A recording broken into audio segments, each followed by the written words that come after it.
28 Angler. Die Zeichen stehen auf Go, Alter. 9 Nationen. Oh, Mama Mia. 4 Finaltickets. Yes.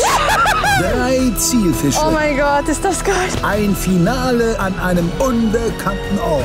Und ein Pokal. Der YPC Bank 2025 wird präsentiert von Shimano. Closer to Nature, Closer to People. Hearty Rice, Feel the Difference. Und LMAB. Every great story starts with a cast. Hallo liebe Zuschauer, herzlich willkommen zur 12. Episode und damit zur alles entscheidenden Folge in Gruppe B. Dustin Schöne-Vertreter Daniel Weyers ist dem Ruf seines Ausstatters bislang komplett gerecht geworden und steht praktisch schon mit 1,5 Beinen im Halbfinale. Dahinter allerdings ist es eng.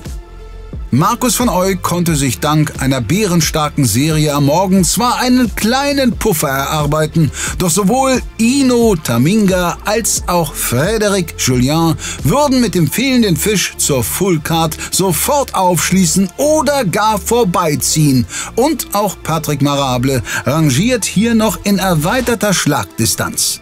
Johannes Gasser und René Meyer müssen dagegen schon ein epochales Comeback hinlegen, wobei Johannes zum Abschluss der letzten Folge immerhin ein Lebenszeichen in Form eines 86er Hechts abgegeben hat. Bevor wir schauen, wie es um den Mut des Vorarlbergers bestellt ist, gehen wir aber zum Tabellenführer, wo nach der Pflicht nun die Kür kommen soll. Hey guys, welcome to a new episode. I have a full card already, so I'm happy, but I can still upgrade a little bit. I have a 67 pike. Yeah, that's not very big. And also I can get 2 more fish on top water. So that's what I'm focusing on this episode, to try to get a bigger pike or 2 top water pike. We'll see. I have some nice spots, shallow areas, polder. There's a possibility of catching a big pike, but there's definitely a possibility of getting one on top water. So let's see what this episode will bring. Let's have a cast, shall we?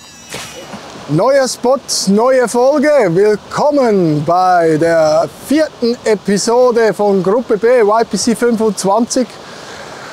Ich habe mich entschieden, noch kurz hier auf Barsch zu fischen. Das Wetter schaut zwar eher nach Hecht aus, es hat viel mehr Wind als angesagt war. Ich werde es hier trotzdem kurz probieren. Selbstverständlich erster Wurf, der Köder ist schon fast zerfetzt, aber er läuft noch, er hält noch. Der darf jetzt noch mal hier sein Mojo versprühen hier im Wasser. Bring mir einen dicken Barsch. Der Plan ist auf jeden Fall, einen Hecht zu fangen, weil ich habe zwar noch die kleine Zanderstelle von eben, aber die müssen wir auf jeden Fall erstmal in Ruhe lassen. Und grundsätzlich ist überhaupt kein Barschwetter. Meine Barschplätze hier waren die letzten Tage auch immer so on und off. Also da ging mal was und dann war das wieder echt wie tot. Und dafür müssen wir relativ weit fahren. Das traue ich mich jetzt auch nicht, denn das Ziel ist jetzt natürlich ganz klar die Vollkarte. Jetzt kann ich jede Fischart fangen. Wir sind jetzt hier an einen ganz kleinen Polder gefahren, an dem ich im Training vorbeigekommen bin und eine Attacke hatte auf dem Topwater-Köder. Und das probiere ich jetzt auch kurz. Ja, wenn das hier durch ist, ob ich einen Fisch fange oder nicht, dann muss ich mir überlegen, wo es dann auf Hecht gehen soll, denn das ist A, die Fischart, die mir mit am meisten liegt und auch mit am meisten Spaß macht, und B, die glaube ich jetzt am besten zum Wetter passt. Yeah, we have a lake. I know there's pike, so I will be fishing pike and trying to get rid of the smallest one I have. And I really think that there's perch inside this lake also, so I'm going to try and switch between perch fishing with small jerkbait. Very shallow place, lot of grass, so it's going to be a little bit technical to fish in between, but let's see what's happened. Welcome back, Leute, zur letzten und alles entscheidenden Folge in der Gruppe B. Es hat gut aufgehört in der letzten Folge nach dem sehr zähen Start, und ich hoffe, genau mit diesem Elan geht es in dieser Episode weiter. Ich brauche noch einen Zander und einen Barsch und einen Bonusfisch, und genau das machen wir jetzt. Ihr seht, wir sind in der City.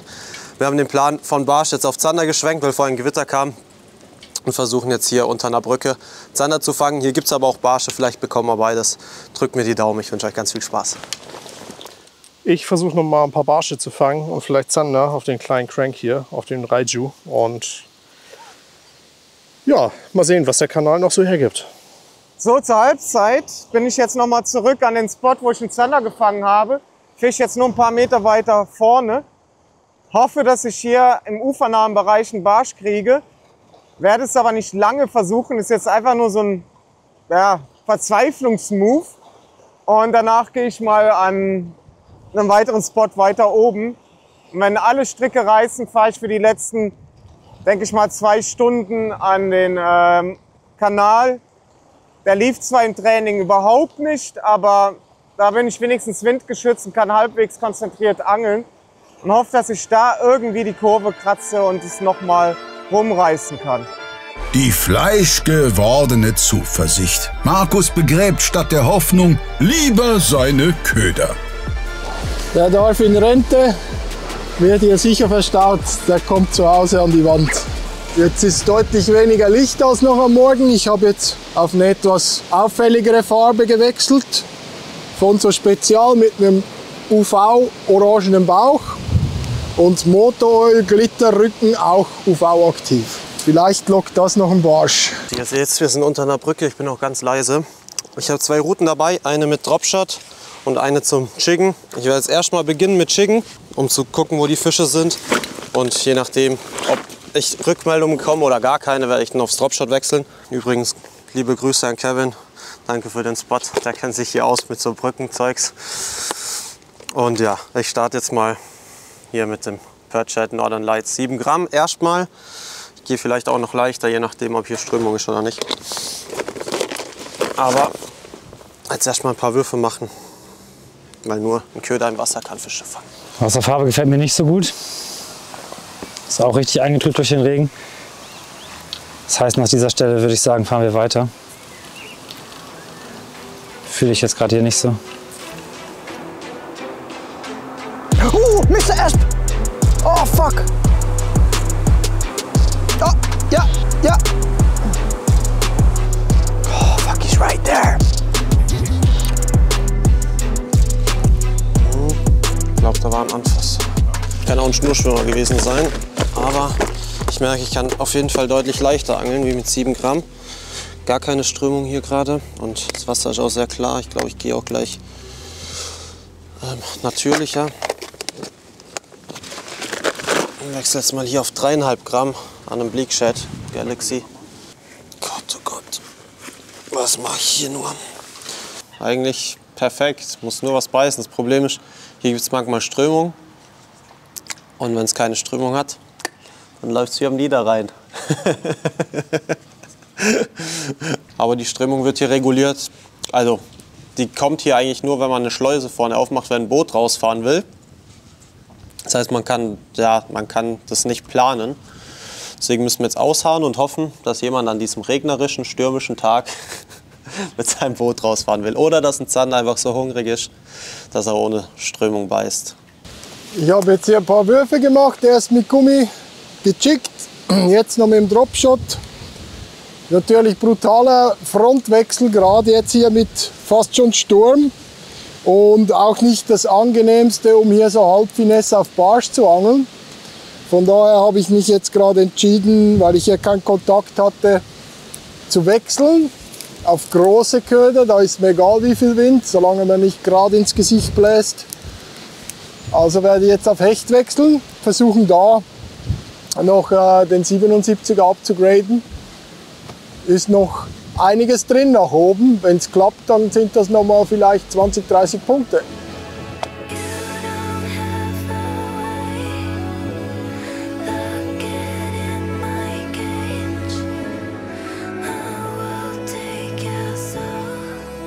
Ich versuche gerade hier einen brauchbaren Spot zu finden, weil ich mich hier nicht so gut auskenne. Und bin jetzt über einen Polder gestolpert, der gut aussieht. Die Wasserfarbe gefällt mir nicht so gut, aber hier ist die Stelle, die jetzt zumindest in der Ecke hier die meiste Struktur hat. Und wenn man so ein Waldgewässer ausprobieren will, dann natürlich da. Ich kann hier unter Büsche werfen, unter eine Brücke. Das mache ich schnell. Jetzt haben wir gerade eine ganz kleine Regenlücke. Und gucken einmal, wie tief der ist und ob Aktion ist. Also der ist auch blau, der Polder natürlich. Und ein sehr großes System. Und wenn mir das hier gefällt oder vielleicht sogar Kontakt kommt, dann kann man hier weiter fischen. Ansonsten würde ich lieber ein Stück fahren zu einem Gewässer, was ich kenne. Aber im Moment will ich natürlich super schnell jetzt die Karte voll bekommen. Eine Vollkarte wäre echt ein richtiger Traum. Und auch wichtig mit Sicherheit. Ich weiß ja nicht, was die anderen heute gefangen haben. Ist auch eigentlich egal, ich muss das jetzt für mich angeln hier. Aber ja, die Vollkarte ist natürlich jetzt in greifbarer Nähe. Also, und es ist Halbzeit schon um, das müssen wir machen.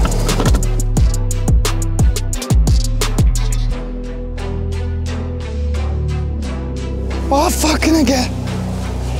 You gotta be kidding me, man. Ah, give me one little love bite. It's a very, very tasty little popper. Come on, come on. Grab it. Yes!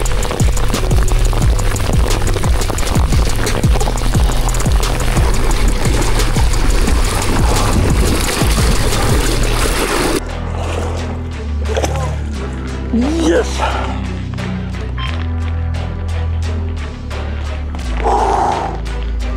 Woohoo! That's the start. That's the start. Yes, baby! Woo! You have to trust in what you do, and you have to trust your instinct. The lures do the rest. It's a 40. Even, let me check, because, yeah, 40. Yes, baby. Yes.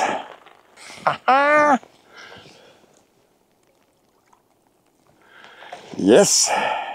That's what I call a good start of an episode.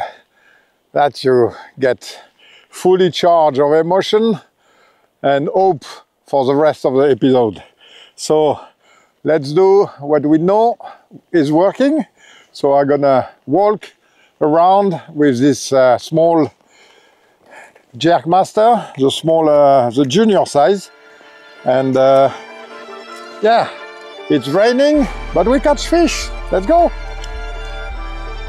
Das sind absolute Big Points für den Franzosen. Fred kassiert Inos 3. Platz und könnte bald auch Markus schlucken, sofern dessen Esox-Plan nicht aufgeht. Wir sind an meinem Hechtgewässer angekommen. Ich werde hier mal in mittlerer Größe starten. Das ist jetzt ein 18er Lamelli mit dem Righead. Und das Ding mal abfischen, in der Hoffnung, hier einen dicken Hecht zu fangen. Drück mir die Daumen.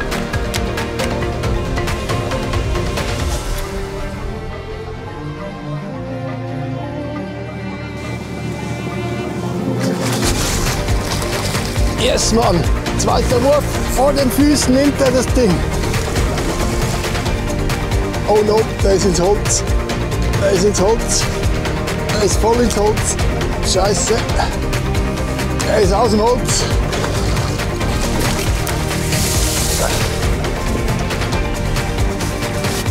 Nicht ins Fahrrad auch noch. Wird dann irgendwann zu spannend.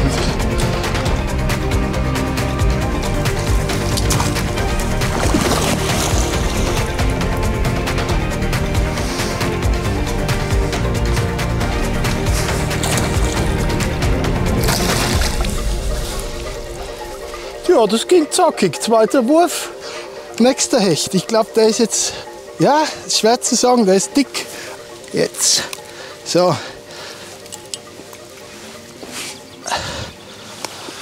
Ja doch, der ist ein bisschen länger wie 77, hätte ich gesagt. Im besten Fall. Fast durchsichtig. Ein Geisterhecht. Absoluter Geisterhecht. 83. 85. Sauber. Richtig geil.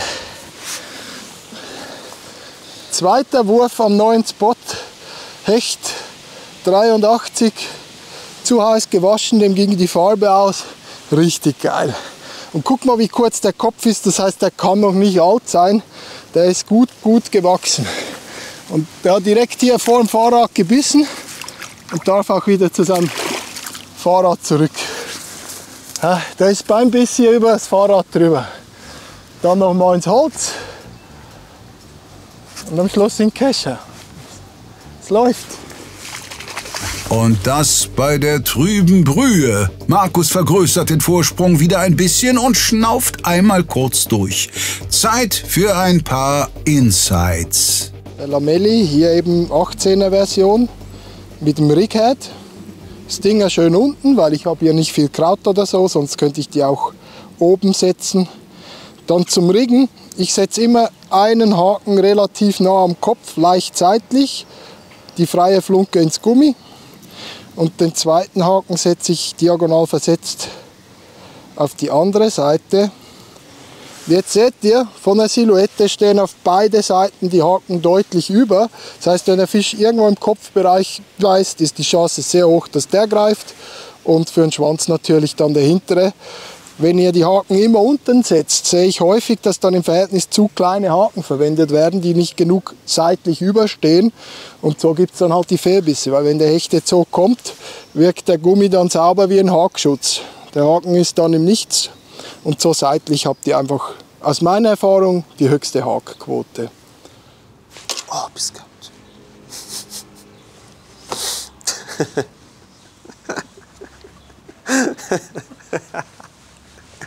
Oh, ich kann doch drüber lachen. Oh, guck mal an, zusammengefaltet, der Schlingel. Ach, ja, da kann man nichts machen, Leute. Das passiert echt öfters mal. Und dann gibt es hier sowas wie eine Hakensperre. Und dann hakt er nicht. War nur ein leichter Tock. Hier gibt es auch ganz viele kleine Zander. Aber immerhin, ohne Strömung geht es auch irgendwie. Aber ich mache jetzt noch ein paar Würfe und wechsle, glaube ich, aufs Dropshot. Und ich muss mir auf jeden Fall was überlegen. Ich glaube, ich muss ein bisschen tiefer gehen. Ich setze mich hin, so kann ich anhauen. Einwandfrei. Leute, dass man mich so mal sieht in einem Angelturnier unter einer Brücke sitzend am Angeln, das hätte ich echt nie für möglich gehalten.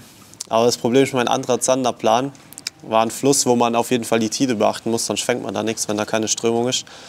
Und die Tide war leider nur heute Morgen gut. Und heute Morgen wollte ich Barschangeln gehen. Hat auch wunderbar geklappt, wie man gesehen hat. Und jetzt sitze ich hier unter der Brücke. Aber ich bin ganz guter Dinge. Ich habe hier ein gutes Gefühl. Hier ist sehr dunkel. Wasserfarbe ist auch top. Und ich habe hier im Training Zander gefangen. Also muss jetzt auch einfach klappen. Dann passt das schon.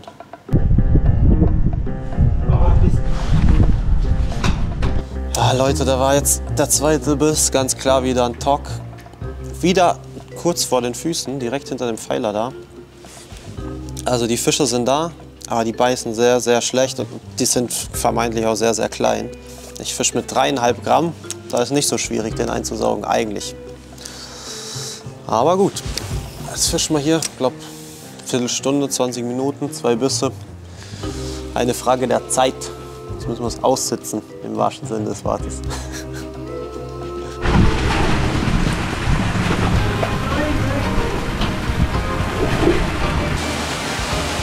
Naja, Leute, was soll man machen? Da war er und der war gar nicht so schlecht. Der war auf jeden Fall maßig. Oh Gott. Naja, egal, eine gute Sache hat's. Egal wie der Fangerfolg ausgeht. Die Entscheidung unter der Brücke zu eilen war auf jeden Fall nicht die schlechteste. Im übertragenen Sinn geht's für Johannes dennoch vom Regen in die Traufe. Fred wiederum ist ganz in seinem Element. Gut. Ah. Good weather. Never stop. Ja, Fisch.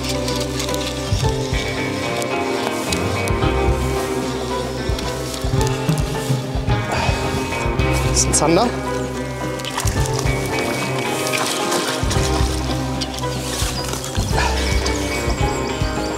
Oh. Sehr gut. Der wird aber, ich glaube, wenn dann gerade mal eben so Maß haben. Liegt vorne dran.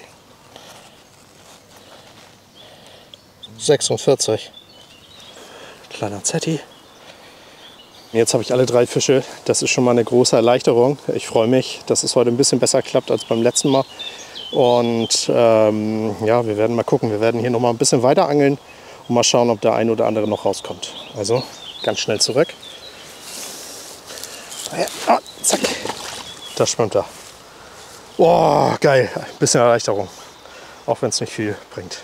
Gefangen habe ich den kleinen Zetti auf den G-Bump in 8 cm in Lime Shard Pepper. Schöne Aktion hinten mit seinem Schwanz und ja, super weich. Der Zander kann ihn super einsaugen.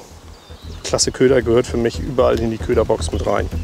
Im Tabellenkeller wird immerhin mal gezündelt. Im Dachgeschoss denkt man weiterhin an Bonuspunkte.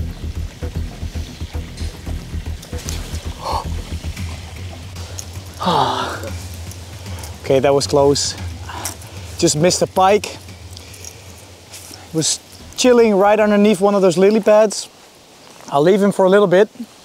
Fish this stretch, come back. Hopefully he takes it again, but it was 10 extra points.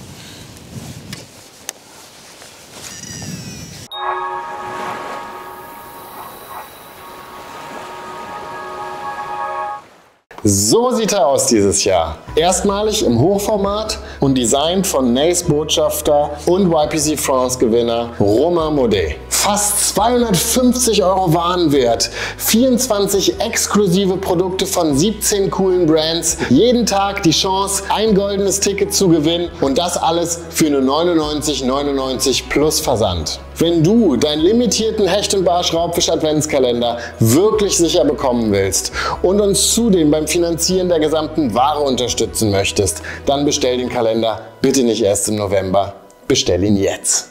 Dankeschön. Den Link zum Kalender findest du unten in der Videobeschreibung. I love power fishing, and with this lure, it's a real perch magnet. It's perfect for fishing above structure or weeds. Just cast it in, let it go to the bottom and reel it in with a straight retrieve.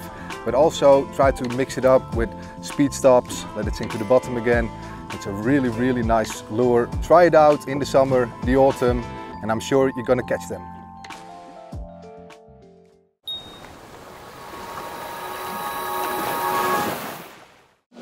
Wenn wir noch auf der Suche nach dem Hecht.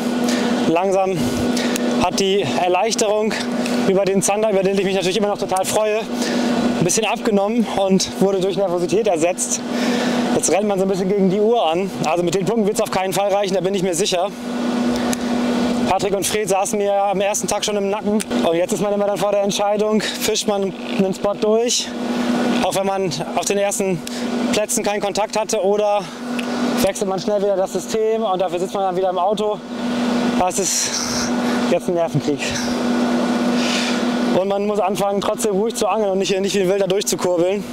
Now the storm is away for a little bit. So let's hope another perch will bite. But maybe I should think about going for pike as well. I know there's pike there, and it's definitely pike weather. So I think I'm gonna switch, and we're gonna go around the lake walking and try to target perch, pike, and yeah, we're gonna move from one species to another one. Let's go.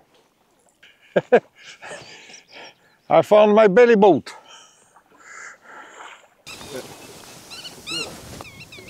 Grutto, grutto, grutto, grutto. The bird you just saw is called a grutto. It's a very famous bird in the Netherlands, and it calls its own name, grutto. It sounds like grutto, grutto, grutto, grutto, grutto. Zu Deutsch eine Uferschnepfe. Die Zeit wird langsam wirklich knapp. So, ja, wie es nun mal beim Turnier ist, macht sich so langsam so eine Mischung aus Angst, Frustration, Resignation und trotzdem noch diese Restmotivation breit. Aber ich bin einfach zu schlecht vorbereitet, es war einfach zu wenig Zeit für mich.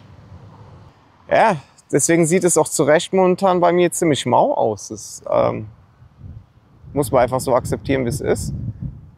Was jetzt aber nicht heißt, dass ich aufgebe, sondern ich werde jetzt weiterhin mein Bestes geben. Und irgendwie noch versuchen, einen Barstrupp zu finden, der Bock hat und wo ich einfach noch mal ein paar Fische rausbekomme. Da wird dann einfach noch mal diese 2, 3, 40 plus, das wäre der ultimative Traum.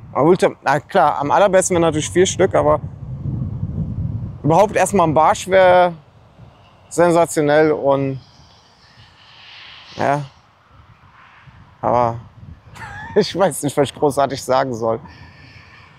Es ist schwer, euch zu entertainen und euch irgendwas zu erzählen, so wenn man gerade versucht, wieder vor dem Tunnel zu sein und konzentriert irgendwie an Fisch zu kommen.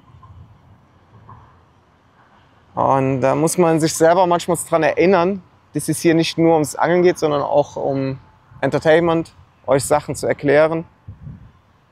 Ja, und läuft ja heute leider nicht so dolle mit mir mit Erklären. Was nicht ist, kann ja noch werden. Ein bisschen Unterhaltung geht zum Glück auch ohne Fisch.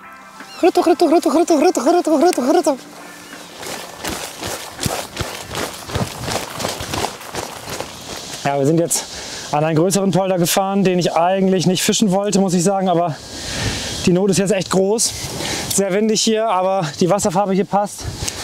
Und strategisch ist es so, dass ich jetzt eigentlich lieber mehr Zeit am Wasser verbringen sollte als im Auto. Deswegen werden wir hier länger fischen und noch ein bisschen Zeit aufsparen für die Zanderbrücke, wo ich heute Morgen schon mal war. Ich brauche jetzt noch diesen 6. Fisch und dann ist es, wie es ist. Dann müssen wir weiter sehen, ob es reicht. In dem Teil vom Gewässer ist es etwas flacher. Ich habe jetzt vermehrt mal ein bisschen Dreck an den Haken und werde jetzt mit dem Kopf etwas leichter gehen. Ihr kennt selber jetzt entweder Spirale rein, Spirale raus. Oder wenn ihr die wirklich geilste Version wollt, mit dem Righead von unten einfach den Stift ziehen. Der Kopf hier war mir jetzt zu schwer, geht zurück in die Box. Ich nehme den leichten Kopf, nehme wieder meine Sicherungsspanne hier, wo auch die Stinger drin hängen. Drücke den von unten rein, hänge oben den Snap ein. Weiter geht's. Sache von Sekunden. So müsst ihr jeden Köder nur einmal mit Spirale vorbereiten und nicht 5-mal mit 5 Gramm, 15, 30, 60 und so weiter. What's that in my pocket? It's the new Maze Runner. Hopefully this will bring a pike. I just spoke to my cameraman and we calculated my average, which is around 88. But we want that 90 plus average. So we need to upgrade that 67 pike, either with a topwater fish or just with a bigger fish. Tried the topwater here, they didn't take it, but sometimes they just need the Maze Runner.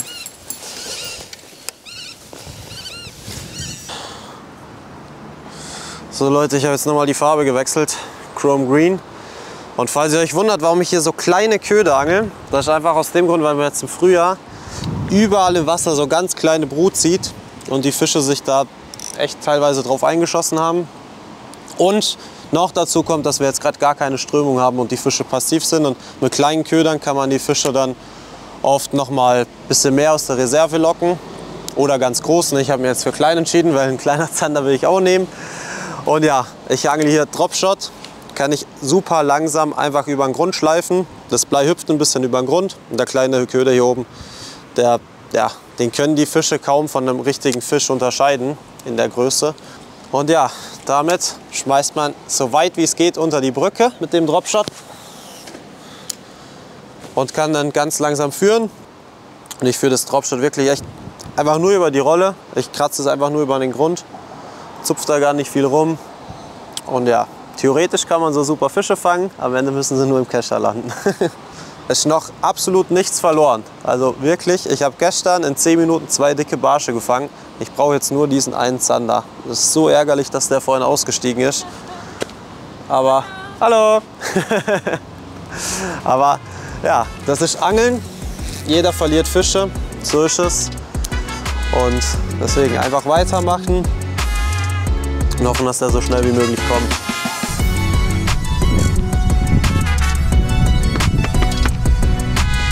Da hat einer dran gezupft, aber ich muss sagen, es war jetzt alles andere als wie ein wie man sich eigentlich wünscht.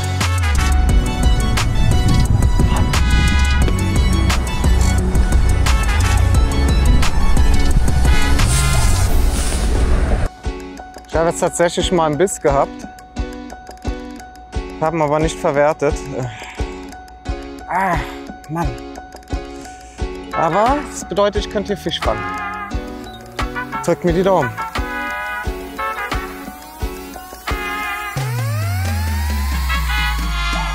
Hier, Fisch.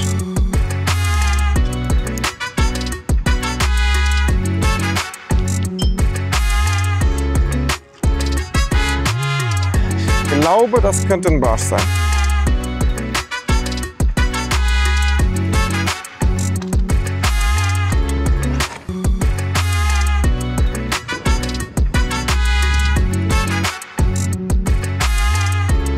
Das war ein guter.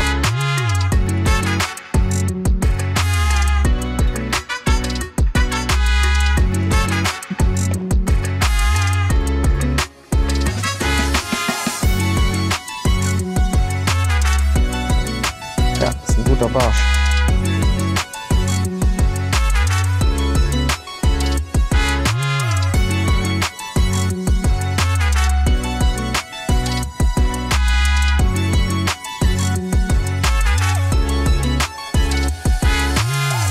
Ja, Mann! Ja, Mann! Den habe ich gebraucht, den habe ich gebraucht, den habe ich gebraucht. Mann, Mann, Mann, Mann, Mann, Mann! Ja, schöner Barsch! Habe ich ein Glück. 40 plus? 45. Dann jetzt zurück mit dem Kerl. Mein Gott, hast du mich jetzt glücklich gemacht. Huhu. So. Ja. Dafür ist es praktisch ein 5,50 Meter Cache. Ne, ist der 370er sogar noch. Ach, egal. Ich weiß noch nicht mal, was für Cache ich verwende. Oh, mein Gott. Oh, Ehre gerettet. Full Card. Leck mich am Arsch. Oh. Ja, mir fällt so ein unfassbarer Stein vom Herzen. Ich meine, ich habe immer noch keine Traumscore, weil es fehlen einfach noch die großen Fische. Aber ey, 90 Punkte, 45er Barsch, wunderschöner Fisch, fange ich nicht alle Tage. Für mich ist es ein geiler Fisch. Und das nach mehreren Stunden, also wir haben jetzt 14:19 Uhr, das bedeutet noch 1 Stunde und 41 Minuten muss ich jetzt hier immer weiter ausfischen und hoffen, dass ich noch was richtig Gutes kriege.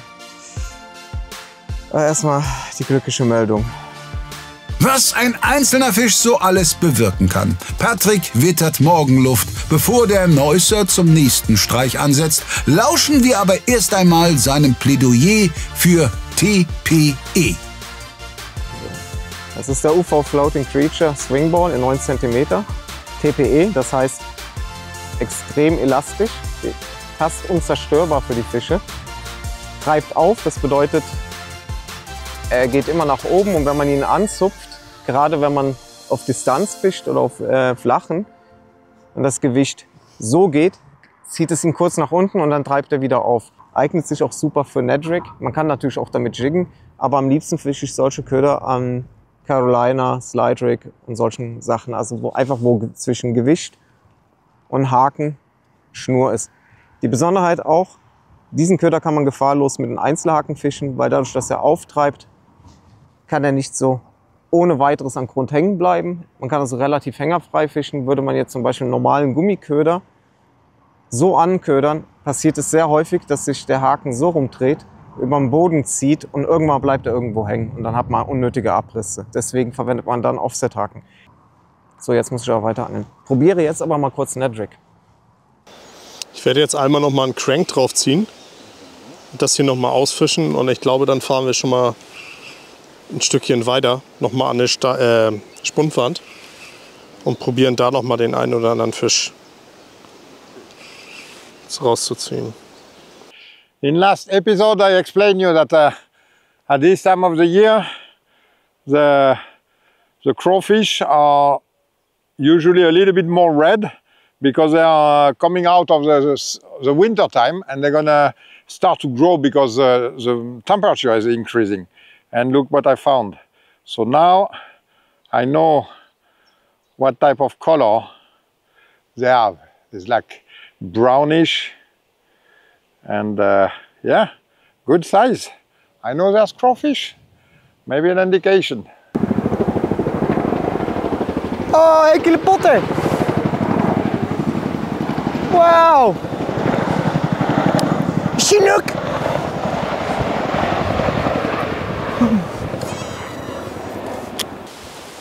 Oh, Mr. Pike.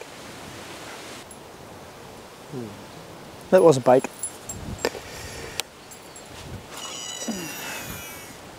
Wir sind immer noch am gleichen Gewässer. Es ging jetzt leider nichts mehr nach dem ersten Fisch auf den zweiten, dritten Wurf.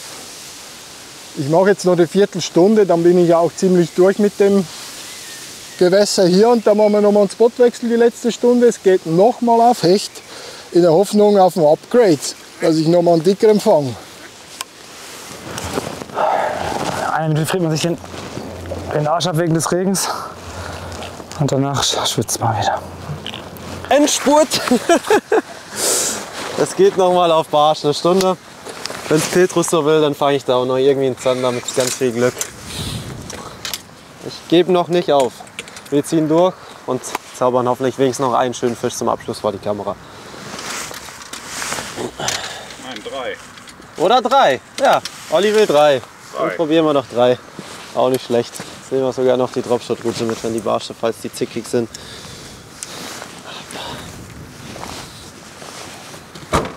So, Klappe zu, auf die Tod und los. Johannes eilt zur Ehrenrettung, während sich der Kampf um Platz 2 und 3 zuspitzt. Markus will den Deckel drauf machen. Fred dagegen bräuchte zur Absicherung ein Upgrade von mindestens 26 Punkten. Andernfalls können Fans des Franzosen nur hoffen, dass Ino und Patrick die Zeit davonläuft.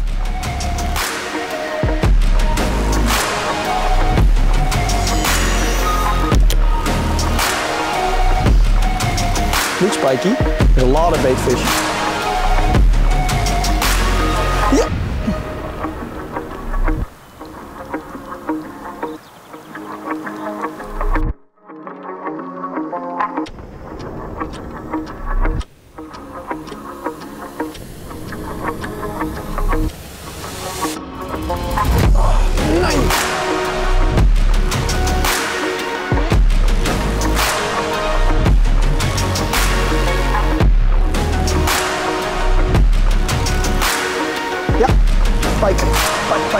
Pike. Nice.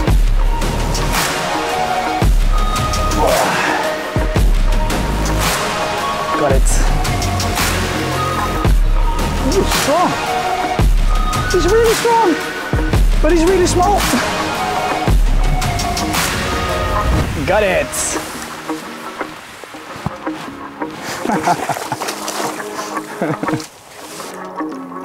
Show it to you guys. Little pikey. It is very cute. 59. Beauty. Very cool. See you later, mate. Ciao. Yes. 10 extra points for a Gryffindor. For the Harry Potter fans. Von Potter zu magischen Tierwesen und wo sie zu finden sind. Ja, ist kein Fisch. Now I got a crab. Ja, jetzt habe ich eine Krabbe dran gehabt. Ach ja. Fisch wäre mir lieber. Hier an dem Pfahl habe ich gesehen, das sind richtig schöne Oschis. Ich denke mal, wären bestimmt lecker. Davon so 10, 20 Stück. Schön lecker zubereitet. Wow. Ich glaube, es sind Wollhandkrabben und Wollhandkrabben die schmecken auch richtig gut. Das wird wieder eine Krabbe sein.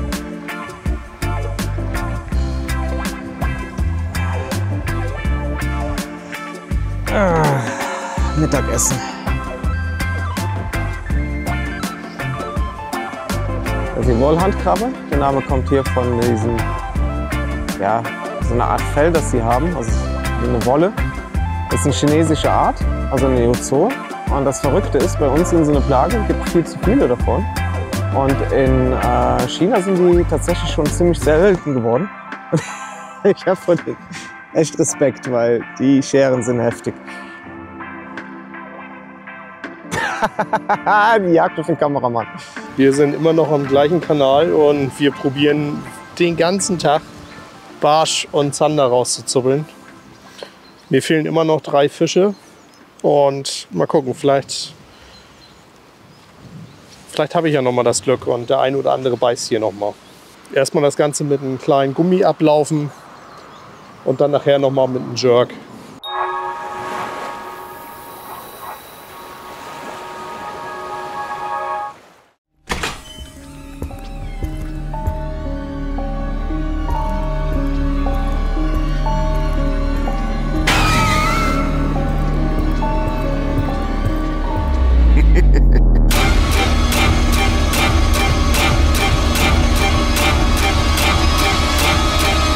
Happy Halloween!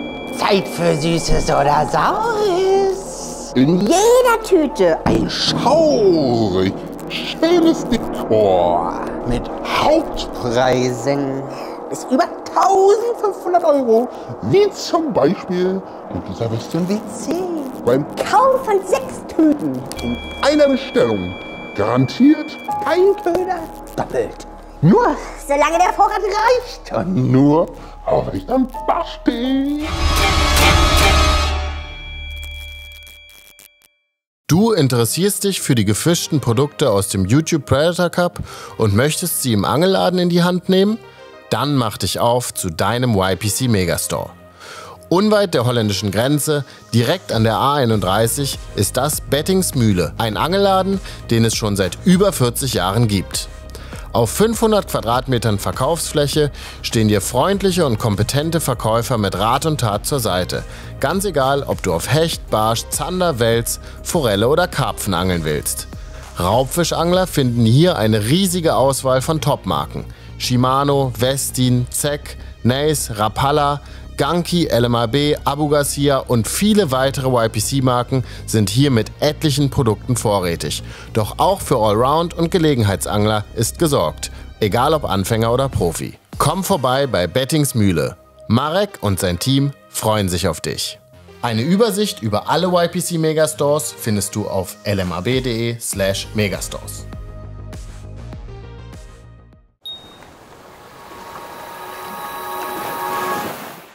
Ich habe mir jetzt nochmal einen Spot gesucht, wo es Schatten gibt, der tief ist, der auch eine Vereinsstrecke ist, also vielleicht nicht so viel beangelt worden ist die letzten Tage. Habe mir einen Jigspinner dran gemacht. Das hier ist der neue Turbo Louis von Monkey Lures. Ganz natürliches Dekor, das Wasser ist relativ klar hier. Ich versuche jetzt hier die Schattenbereiche einmal damit abzufischen. In der Hoffnung, einfach einen schnellen Fisch zu bekommen, vielleicht einen massigen Barsch oder einen kleinen Hecht. Und wenn das geklappt hat, bin ich schon mal deutlich beruhigter und kann dann etwas beruhigter zur Zanderstelle fahren. Da hatte ich ja die letzten 20 Minuten noch geplant, um dann vielleicht noch ein Upgrade zu bekommen. Alles im Moment Luxusgedanken. Hätte mir jemand vorher gesagt, dass ich einen großen Zander fange, 2 Topwater-Barsche an den Turniertagen, hätte ich sofort unterschrieben und wäre glücklich ins Turnier reingegangen. Also ich bin total zufrieden, wie es bisher gelaufen ist, aber die Vollkarte ist so nah jetzt, dass ich natürlich unbedingt versuchen will, jetzt die auch zu bekommen, selbst wenn der letzte Fisch ein 22er Barsch ist. We went almost all the way down to the other side of the lake. In fact, here I have kind of a plateau, maximum 5 meter depth, and then at the end of the lake I go down to almost 10 meters. I rather fish a little bit this shallow place because it's for me much more opportunity because I have patch of grass and I want to fish in between. On the other shoreline I have really a line of grass, so less opportunity. So since I don't know the lake, I want maximum opportunity and those patch of grass. So that's my choice. Let's see if I can get a fish there, and then I will prove my point maybe. Just in time. Fucking hell. Whew. Okay guys, we had to run for it. Stormy weather. Okay, We have time for one more spot. Let me think. Wir biegen bereits auf die Zielgerade ein und in der oberen Tabellenhälfte tut sich seit längerem kaum etwas. Oder doch?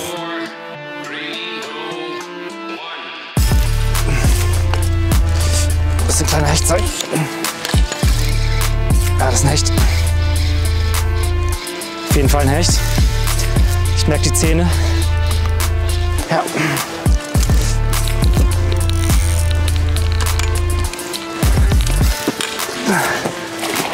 Aber der dürfte Maß haben. Oh. Wie schwer kann es sein? Oh Gott, das hat mich schon geschwitzt, ey. Ja, er hat so vielleicht 55 oder so. Ich will mich gar nicht beschweren.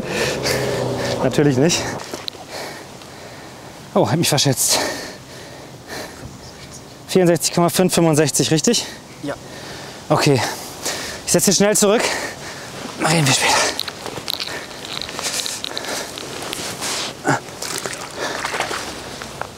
Oh.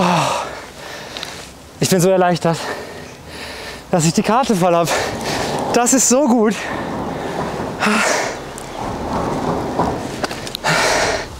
Das ist wirklich jetzt letzte Rille hier. Absolute Verzweiflungstat. Aber die Karte ist voll. Das war wirklich, also als ich gehört habe, ich soll einspringen oder ob ich einspringen kann und mag, habe ich gedacht, ja, wenn ein paar Fische fangen, wäre richtig cool. Nach dem ersten Tag dachte ich, Full Card wäre ein richtiger Traum. Der ist jetzt in Erfüllung gegangen. Ich weiß nicht genau, wie viele Punkte ich habe. Ich überschlag das mal, müssten so 480 oder so sein. Das wird vermutlich nicht reichen gegen so starke Gegner, aber wir können ja an der Zanderstelle auch noch mal 20 Minuten angeln. Vielleicht kriegen wir da noch mal einen guten drauf. Ich mache jetzt hier noch ein paar Würfe. Das kann wahrscheinlich auch nicht schaden. Ich bin ganz zittrig.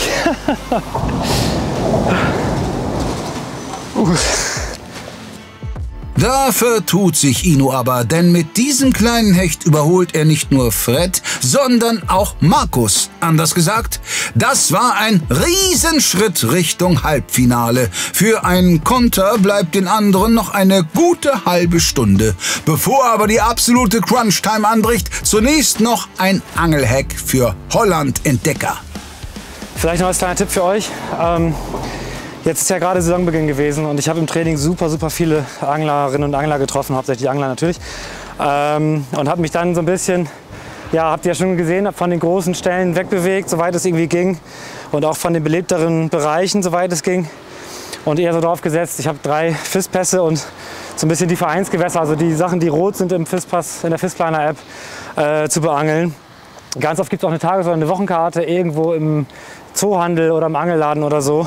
Ja, häufig lohnt sich das tatsächlich, um doch noch mal den einen oder anderen Fisch zu bekommen, der noch nicht so einen hohen Bildungsgrad hat wie an den bekannten Stellen. Man unterstützt damit auch die Vereine natürlich, klar. Das sind oft gerade kleinere Vereine, da lohnt sich das. Manchmal, wenn ihr so einen Angeltrip oder sowas plant, schaut mal auch, was die für rote Gewässer haben. Die haben ja immer eine Liste. Und oftmals sind da so 3, 4 wirklich interessante Abschnitte zum Beispiel dabei. Und die sind dann auch am wenigsten befischt in der Regel. Die Vereine sind oft klein, es gibt ja sehr viele Lokale und ja, ich habe damit ganz gute Erfahrungen gemacht eigentlich. Willkommen am letzten Spot für heute. Am letzten Gewässer hatte ich ja gerade am Anfang den Hecht, danach leider lange nichts mehr. Ich habe jetzt nochmal gewechselt, ganz andere Charakteristik hier, deutlich klareres Wasser. Und ich sage jetzt halt, ich brauche ein richtiges Upgrade oder gar nichts. Deshalb Dent 255 bis 145 Gramm mit Lamelli 23 cm an der Maus. Also wenn jetzt ein Hecht zuschnappt, dann müsste es ein Upgrade sein, weil ich stehe aktuell bei 83. Zweitgrößere ist 77. Und jetzt wäre das Ziel, dass wir heute noch dreistellig kommen. Ich will heute noch einen Meter fangen. Immer schön ans Schilf ran. Da stehen die Muddis. Against back against the wall of my strength. Yeah, yeah. I can't let it break. Everything I've been through, it made better. Oder? Ja, Fisch. der kleinste Barsch überhaupt. Aber ich habe ihn. Oh. Warum hat er heute Morgen nicht schon gebissen? Wir sind echt an den Spot von heute Morgen wieder zurückgekommen. Und das sieht jetzt natürlich wieder super aus. Der erzählt uns hier von Riesenbarsch, noch nie einen kleinen gefangen. Die Dummschwätzerei in den Angelvideos, ich kann es auch nicht mehr hören. Aber ich habe einen Barsch gefangen. Ach Leute, bin ich froh. Köder stand draußen. Den hole ich auch gleich schon raus. Dann kann er den Fisch nicht mehr verletzen im Kescher. So Leute, da ist er, der Ehrenbarsch. Ich freue mich. Das ist nicht der größte, aber das ist so wurscht. Der hat 37. Aua, jetzt hat er mich erwischt. Kleine Revanche. Oh, Leute. So Leute, der geht schnell zurück, weil jetzt habe ich nochmal Blut geleckt. Ey. Ja, gut. Immerhin, ich bin froh, konnte ich zeigen, dass ich nicht nur ganz blödes Geschwätz gelabert habe. Schön. Leute, da ist ja der Übeltäter, Power Vibe 55. White Tiger. Der scheint es heute zu sein. Sehr gut. Weitermachen. Vielleicht kriegen wir noch ein, zwei. Wäre doch schön. Last spot of the day, guys. Locking up the car. 20 minutes remaining. Let's see if we can get one more topwater pike. And then we have the full card and all 3 topwater fish. Ich musste einfach gucken, dass ich vielleicht noch irgendwie hier ein bisschen bekomme. Deswegen habe ich jetzt mal einen Jig-Spinner dran gehangen. Vielleicht ist einfach diese andere Aktion, ist komplett andere jetzt das, was noch mal einen Bonusfisch bringt. Falls sie nicht mittlerweile von zu viel Trouble hier gespukt sind und weg sind. Kann auch sein. Ich hatte mehrere Fehlbisse und das habe ich unter dem Boot vorhin eine Flunder schwimmen sehen. Ganz knapp unter der Oberfläche. Also werden hier auch Blattfische sein. Und ja, da ist halt, die Krabben mögen selbst Jig-Spinner. Verrückten Fischer, ey. Da wird er wahrscheinlich auch die eine oder andere Krabbe vielleicht mal ein Biss gemacht haben. Also es aber passt auch zu den Plattfischen, weil die haben ein kleines Maul und wenn die den Köder nicht richtig packen, kein Wunder, dass ich die Anhiebe nicht gesetzt bekomme. Also kann ich vielleicht die ganze Zeit hier auf alles möglich gefischt haben, nur nicht mehr auf Barsch, weil das einer hier gebissen hat und der Rest hat Lunte gerochen, ist verschwunden. Das weiß man alles nicht. Plattfische? Klingt schon ein wenig nach Ausrede. Plötzlich hängt aber doch was. Fisch on.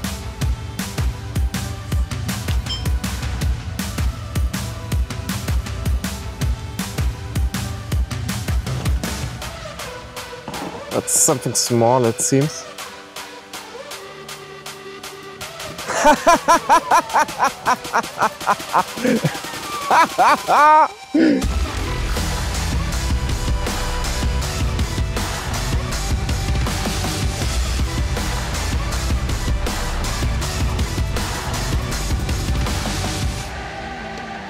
Ich hab es doch gesagt. Ich hab es doch gesagt, dass hier Flundern sind.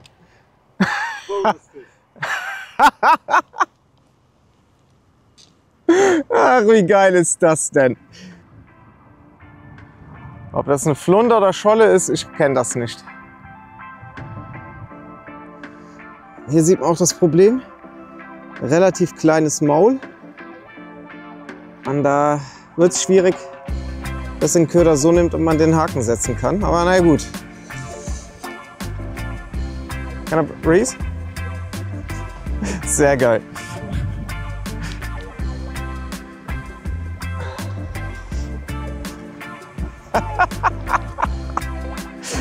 Ach, warum kann das kein 33er Barsch sein? Auch wenn ich es sehr lustig finde, einen Flunder zu fangen, aber ich hätte nichts dagegen gehabt, ja, 33, 66 Punkte. Das wäre definitiv nochmal ein Upgrade gewesen. Krabbe und Flunder. Patrick empfiehlt sich für den YPC Salt. Ino ist derweil zurück. Auf los! Wir sind zurück an der ersten Stelle. Letzten 10 Minuten laufen. Natürlich ein bisschen länger gedauert, als wir dachten oder als ich dachte. Aber es ist okay. Jeder Fisch, der jetzt hier kommen könnte, ist ein absoluter Bonusfisch. Aber jeder Fisch, der hier kommen kann, ist auch ein Upgrade. Deswegen wird es mal richtig spannend jetzt, für mich zumindest. Ich hoffe, für euch auch ein bisschen. Die letzten Minuten laufen, ich fische immer schneller. Jetzt muss der Hecht schon fit sein, wenn er meinen Köder erwischen will.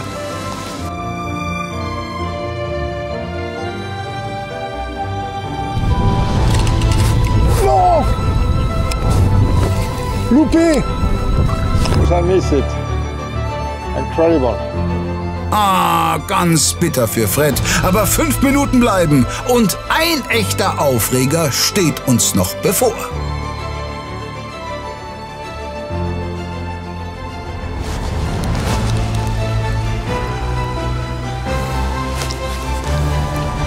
Ja. Nein! Nein! Nein!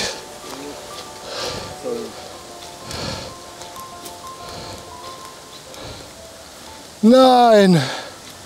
Was war das? Das darf nicht wahr sein.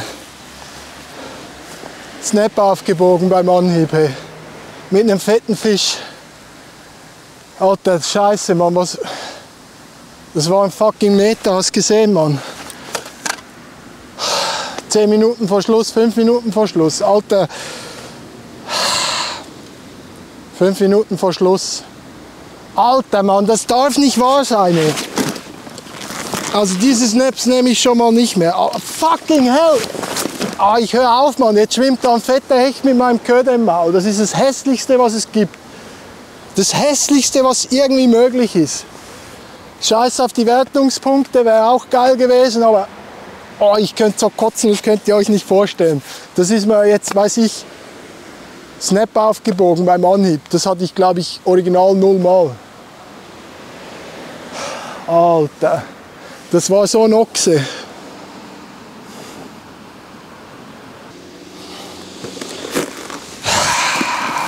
Fucking hell, ey. Auf dem Fisch habe ich erstens den ganzen Nachmittag geangelt. Scheiß drauf.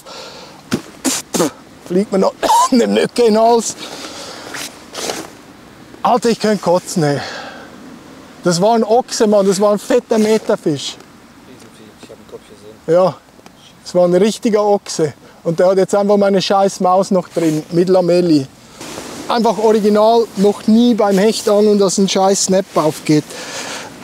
Hersteller nennen wir nicht. Nicht zu empfehlen. Alter Mann, mir kommt die Galle hoch, ey. Könnt nur kotzen, im Strahl. In allen Farben, wie der Regenbogen, ey. Bah. Für mich war es generell ein toller Angeltag. Ich muss das jetzt erst verdauen mit dem Hecht, aber das scheißt mich schon wirklich an. Das scheißt mich richtig an. Ich habe den halben Tag aufgewendet für einen dicken Hecht. Das war das Motto. Ich habe gesagt, jetzt Lamelli mit der Maus, alles oder nichts. Fast eine Stunde nichts und dann 5 Minuten vor Schluss kommt der ersehnte Biss. Bam! Angehauen, Fisch an der Oberfläche, fetter Kopfschlag, Snap auf, Kameramann konnte den Fisch sehen an der Oberfläche, ich auch, es ist sauflach hier. Ja, aber zurück zum YPC. Ich hoffe, dass meine Punkte reichen, in der Top 3 von der Gruppe zu sein. Wenn das so sein sollte, dann sehen wir uns im Halbfinale. Würde mich riesig freuen. Danke für euren Support. Immer schön geil bleiben, bleibt am Angeln. Fettes Petri, euer Fonso. Das war er. Der letzte Wurf für mich beim YPC Bank. Das steht auf jeden Fall fest.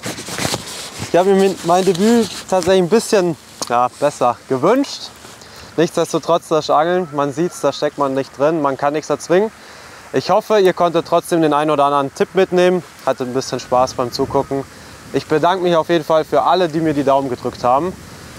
Lieben Dank auch an Elmar B. und herzlichen Glückwunsch an alle, die es weitergeschafft haben. Wir sehen uns gleich bei der Siegerehrung. Ich bin raus. Ciao. Ja. 68er Hecht, 59er Zander, 45er Barsch.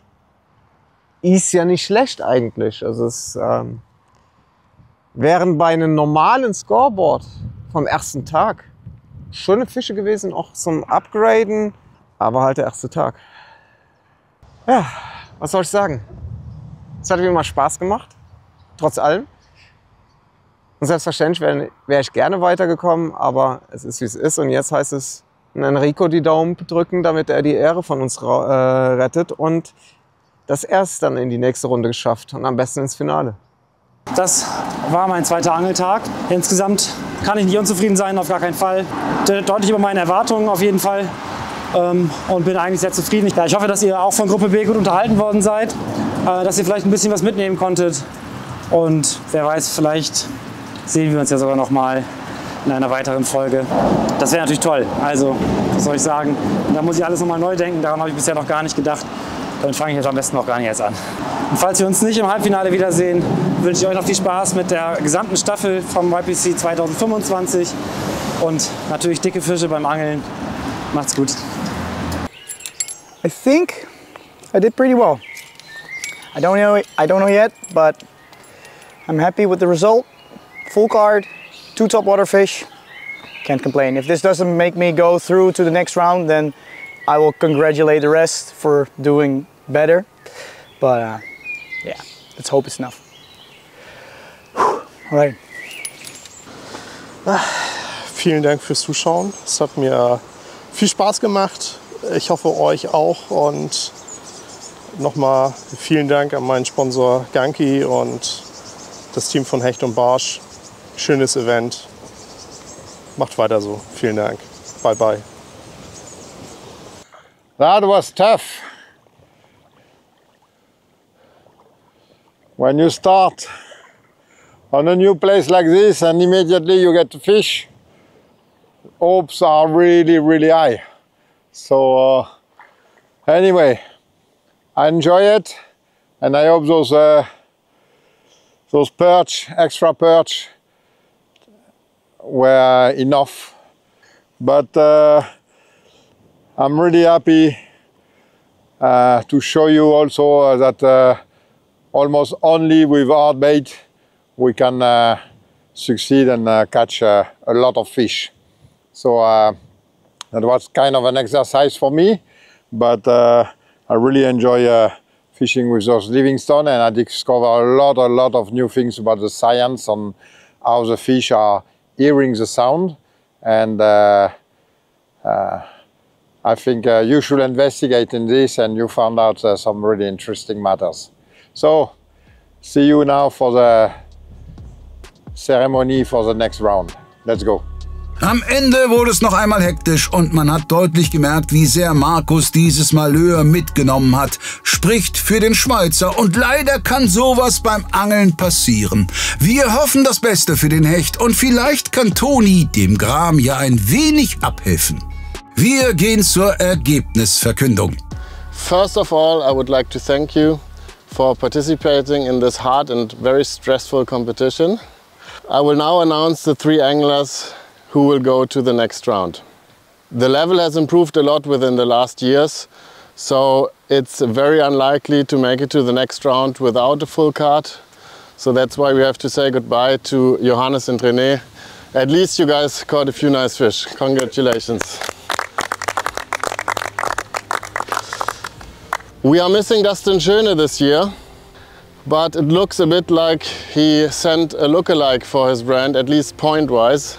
Congratulations for winning this group with amazing almost 540 points. Daniel Weyers.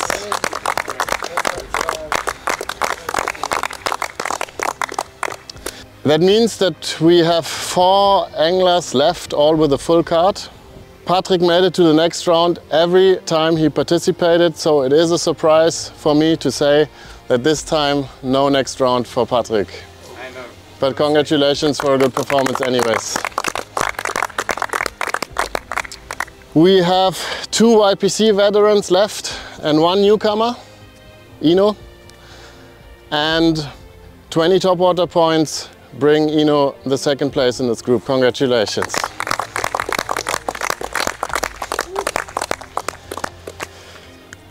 So, 1 ticket left, guys. Fred had a very good first day. And today the target was perch. and it was achieved. Markus had a okay first day and a very good second one. He lost a very, very big fish in the last minute, 5 minutes, 2 minutes. And I'm pretty sure he's still sad about it. But I guess his mood will improve when he knows that he still makes it to the next round. Congratulations, Markus. Fred, you finished 4th. Glückwunsch.